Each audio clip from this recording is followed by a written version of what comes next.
here, and it tells you how big the pool is. What is it, 30 by 40? Yeah.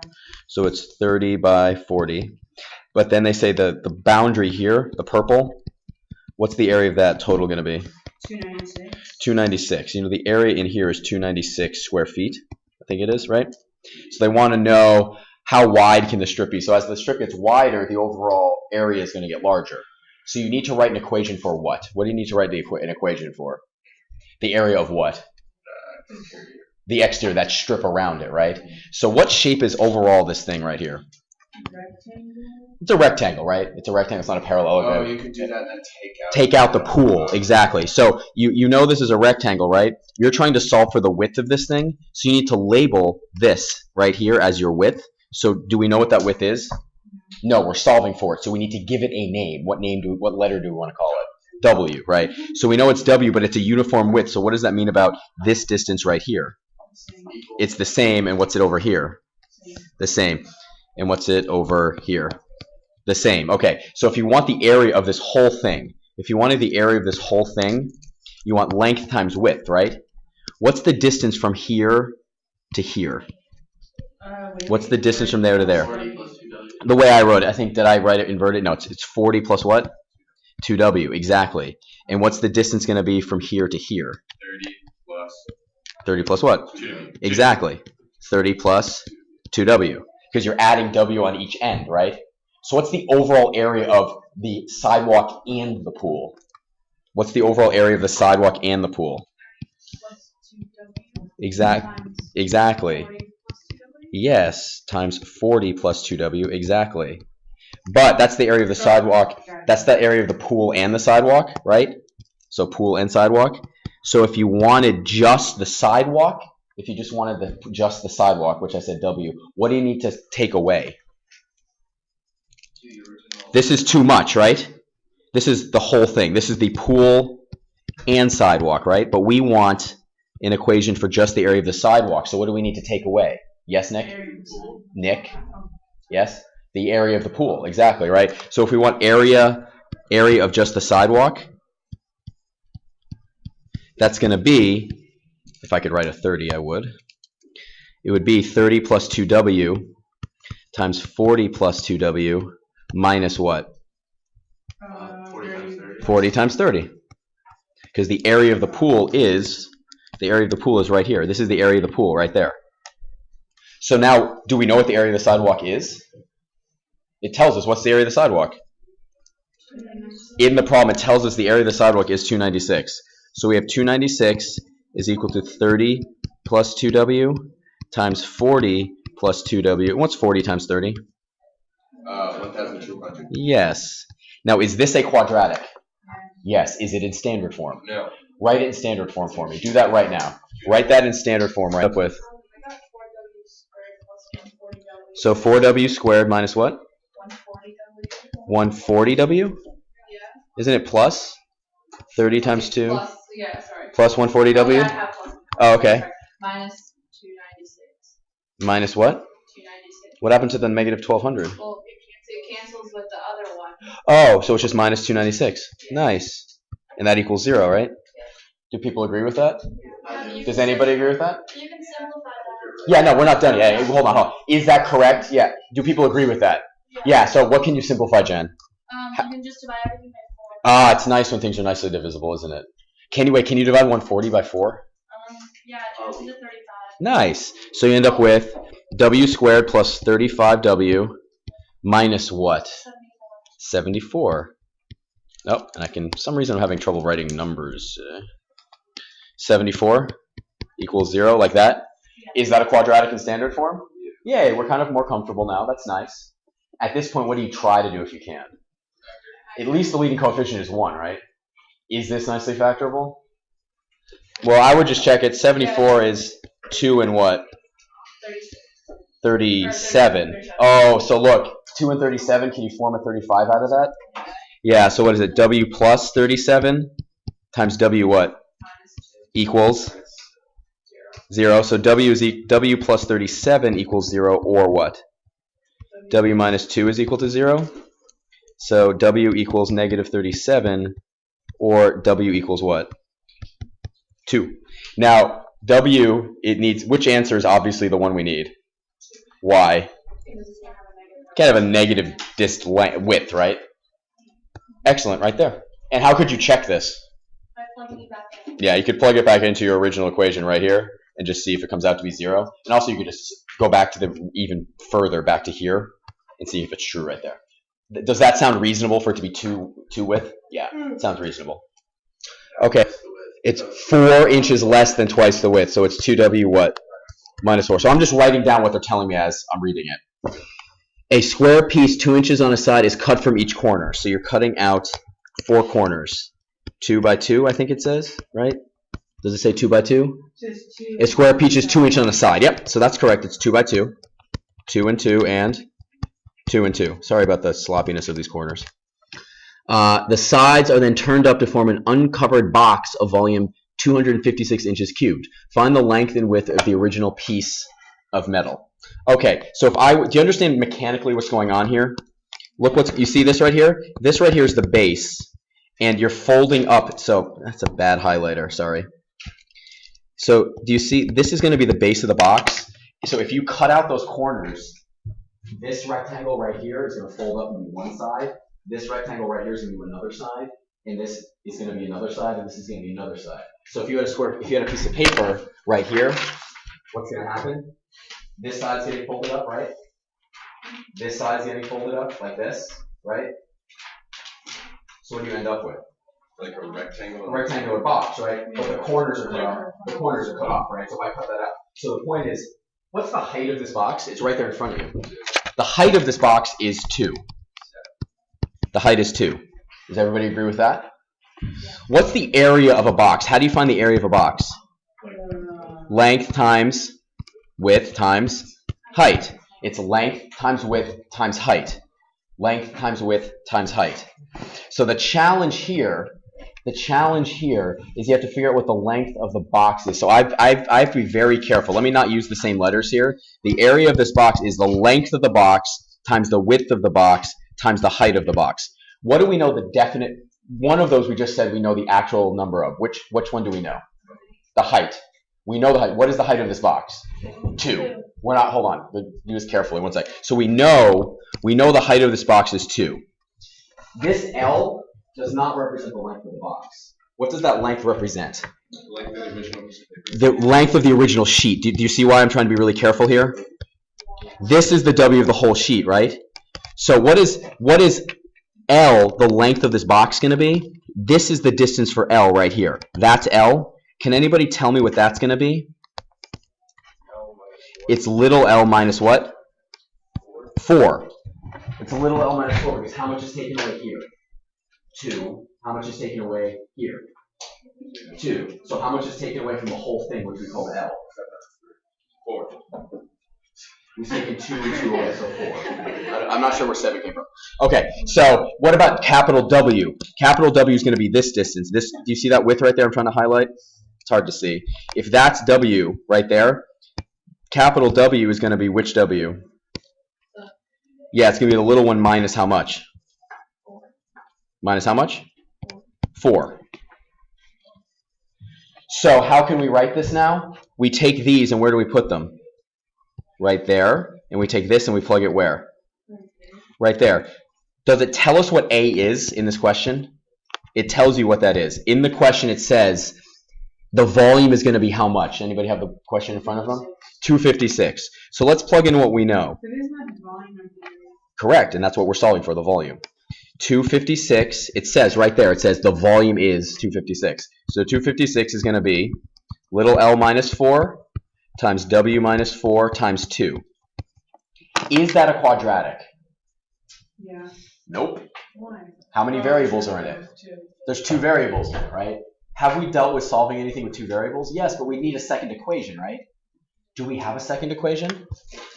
What was the first thing we wrote down? We know it tells us the overall length of the sheet is twice w minus what? 4. So what can we do with this? Substitute it. We can plug it in where? The L down here. You could take this. You have to be very careful. You can take this L right here, and where can you plug it in? right there. So what do we get if we write that out? 256 is equal to what? 2w minus 4 times, oh wait, minus 4 again, right? Minus 4 times w minus 4 times what? 2. How many variables are now in that equation? 1. So look what we have here. We have L. L is, let me get a different one. I guess I'll use green. This right here, this L is the same as that right there. So we have one variable. We have one variable. Can you clean that up by multiplying it out carefully? You should. Take that and write it in standard form for me. Take that. It could be negative, sure. I mean, as an answer? No, I said No. 256 is equal to 2w minus 8 times, and let's just put that 2 in. What is it? 2w minus 8. You don't just distribute the negative 4 to each thing? No, you don't. It's a minus 4. This is 2w minus 4 minus 4. So now you have 2w minus 8 times 2w minus 8. So now what do you do with these two right here? Now what do you do? Distribute. Foil them, yeah. So what do you end up with? What is it? 256. Say again, I just, distribute is better than foil. Foil is too limited because there could be 3 terms and foil wouldn't work. So what do you end up with? 4w squared minus 16w minus 16w plus 64. Is that quite standard form? Not. It's almost standard form, right? Plus 64. What do we need to subtract from both sides? 256. What can we divide by right now just to make life easier? 4. You could divide by 4 and make life easier. Anybody know what 4 into 256 is? 4 into 256? It is. You know what it is. 64 Yeah. equals w squared minus 8w. What's 4 into 64? 16. 16. So you have 0 equals w squared minus 8w minus what? 48. Exactly. 48 is just 192 divided by 4 and negative 1. I guess so, yeah. So kids, pause for 1 sec. I can check your algebra in a second, but let's just check what happened there. I saw big numbers that were all divisible by 4, so what did I do before moving them around? Divide by 4 now. Gets to smaller numbers, it makes it easier to combine it down. You ask yourself, is this factorable? Is it nicely factorable? Yes. Yeah. What's it going to be? W plus something and W minus something. It's W plus what? Plus 4W minus Nope. 12. Where's 4W? There's no 4W in here. It's W. There's a W plus W plus what? 4 Close. minus Oh, W plus 4 and W minus 12? Yeah, sorry. You're absolutely correct. Yep. How did you know that was wrong? Because 4 times negative 12 is negative 48, and 4 plus negative 12 is negative 8. This is nice because what's the leading coefficient on that one? 1. When you do all this work and you get something that's nicely factorable, is that a really good sign that you're doing the right thing? That's a fantastic sign. Is it really hard to randomly fall into good factoring? Yeah. So when you get to good factoring, that should be yes. So what are the 2 possible answers? What could W be? Negative 4 or 12. But which one do we want? 12.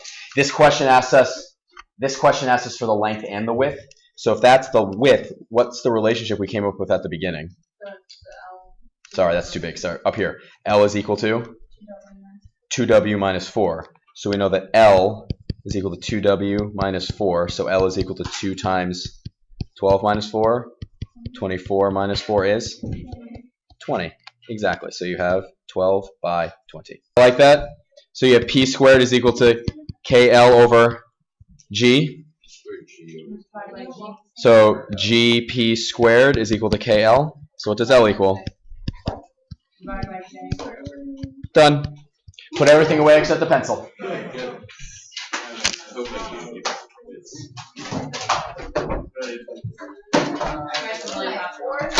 just hold on and do this one step by two.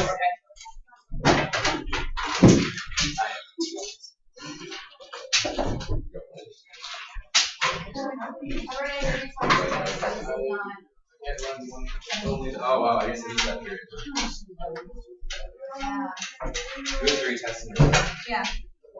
Yeah. 3 minutes. Just to check in. Alright, seriously, where's my...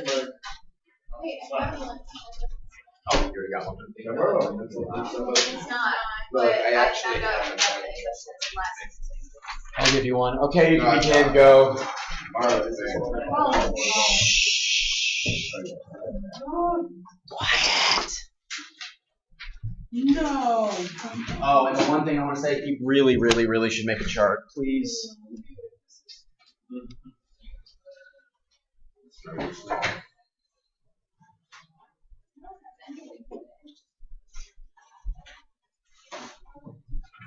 What is the date? The 7th.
Missing. Emmett.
When you're done, flip it over and draw me a pretty picture.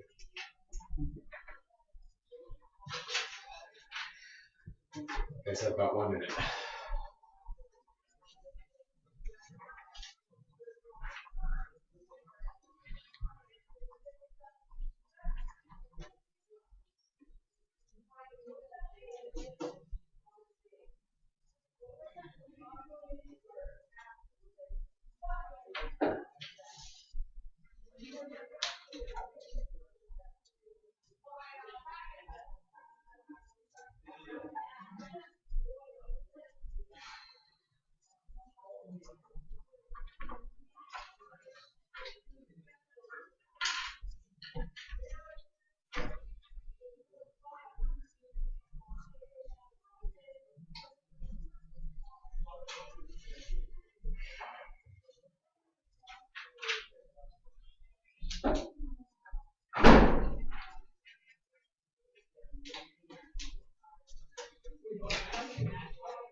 Not correct.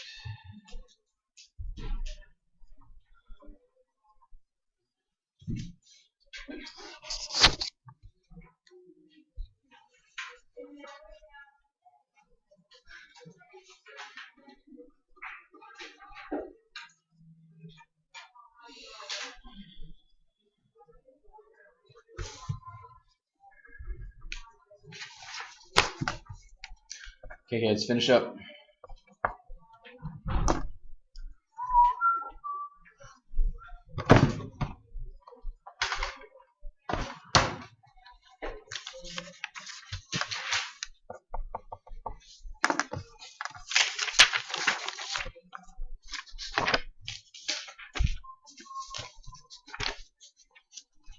Okay, Liv, can you start collecting them, please?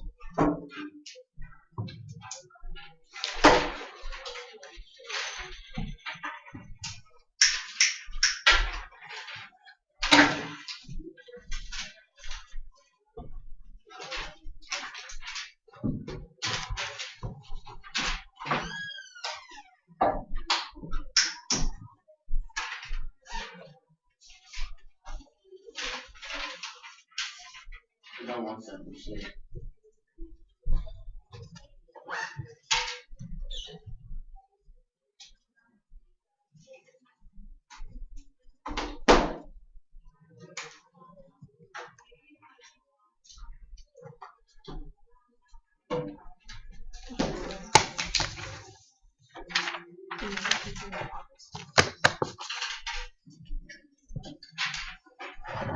Any others? Let's go. Okay. Okay, so let's chat a little bit more about 9.5, which is what we have set for today. I did post the assignment sheet for this week. We're talking about 9.5 and then 9.6 the next time we meet, which is later. It's like, yeah, tomorrow actually, sorry. B is the one that jumps to Thursday. Okay, so the main thing about 9.5, and man, I think this has been, what does K do? Do you remember what K does? It moves it what? Moves the graph what? Nope. Oh, goes up. Goes Up or down? Up or down? What does the H do right here? Moves it to left. Left or right? And what does the A do? It could flip it, Or makes it shallow. or shallow, or steeper. And K was exactly what you thought it was. If you go positive, that means up. And if you go negative, that means what? Down. But what was it about H? It was a little different, right? What did positive mean? Positive meant left, and negative meant right. It's just the opposite on the inside. You just have to remember it's the opposite on the inside. Believe it, use it, and it'll start making more sense. I've explained it once already, but just for now, believe it. And A, if A was bigger, so like 6, that made it steeper or shallower?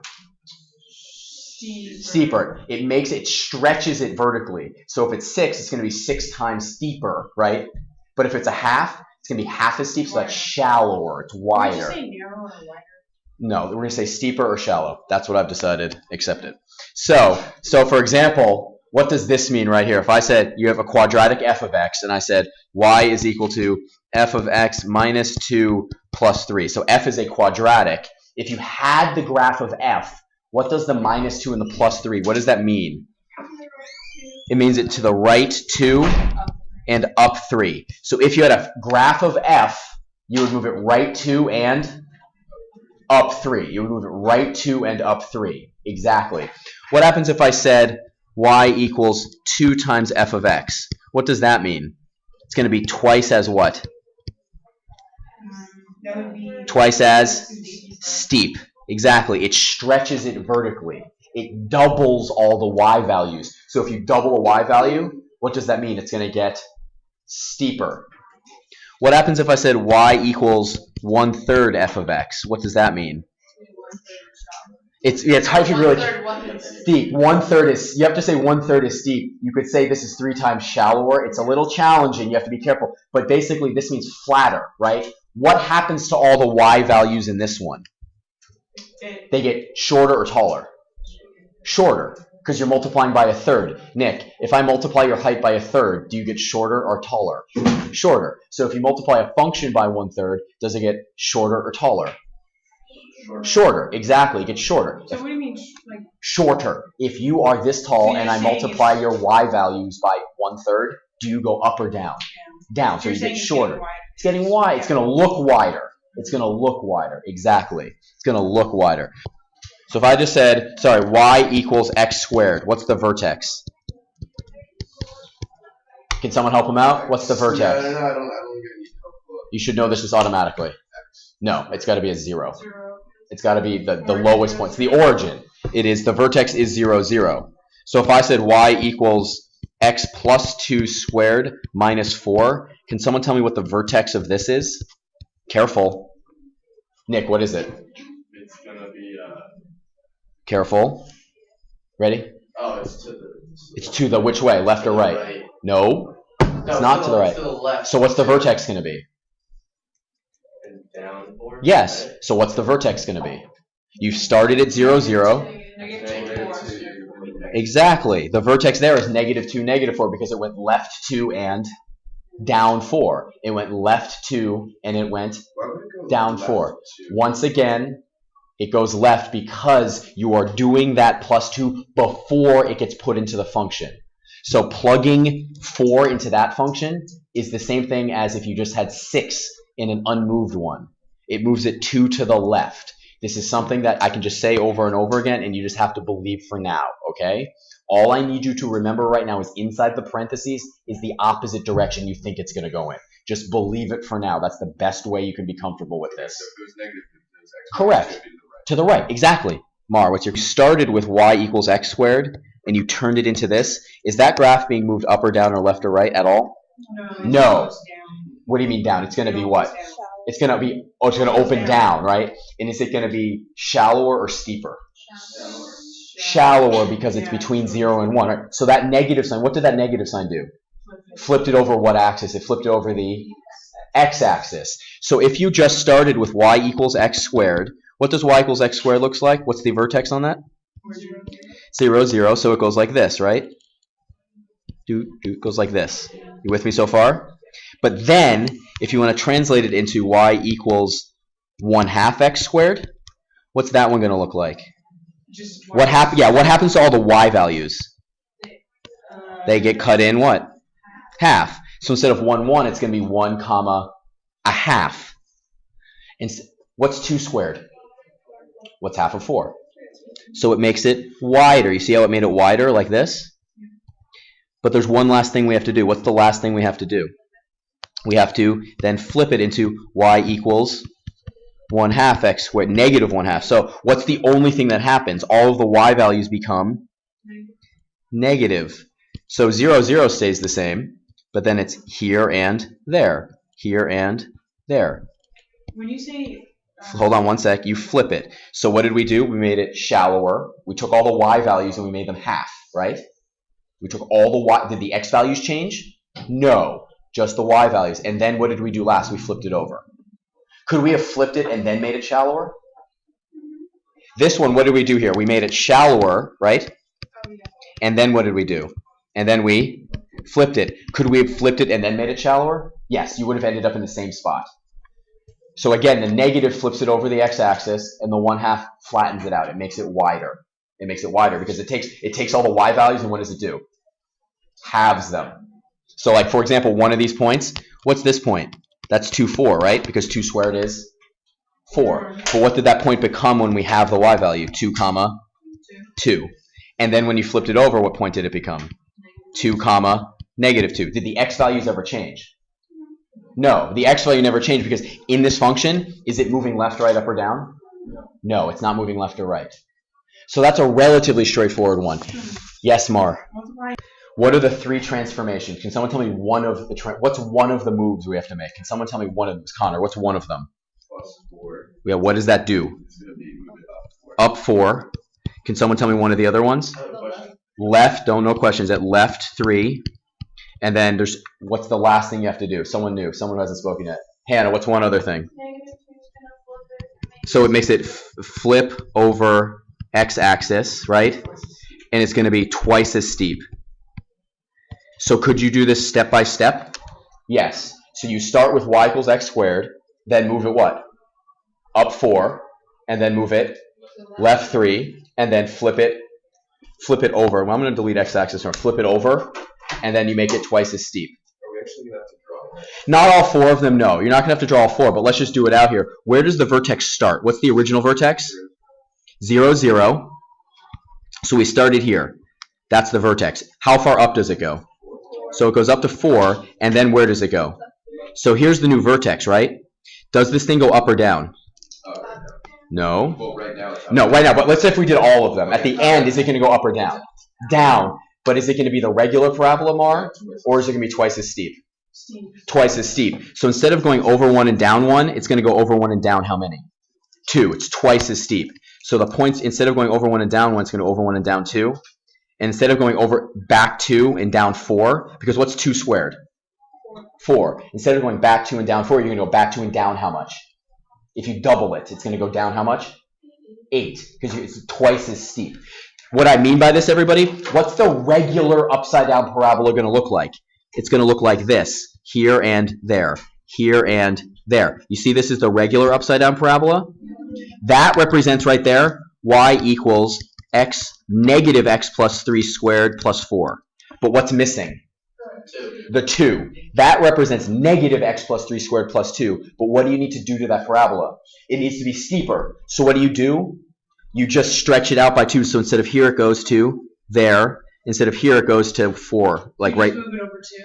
Not moving it over 2. You're doubling down like this. Right here and right there.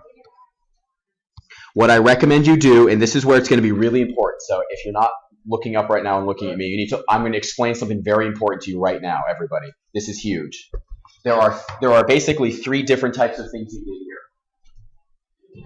You moved it left, you moved it up, right? You flipped it over, and then you doubled it. The order doesn't matter as long as you do the 2 thing first. So what I'm telling you right now, when you're doing these tonight, what does this 2 mean? It means double the y values, right? Do this first. Do you understand me? Do this first. I will show you next class, because we don't have time right now, why it will mess you up if you don't do it first. But what I'm telling you is do the 2 first. So what does that 2 mean? Double the what?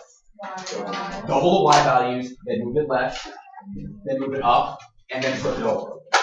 Or you could double flip and do that, but which one do you need to do first? Do the double first. Do the A first. Do this first.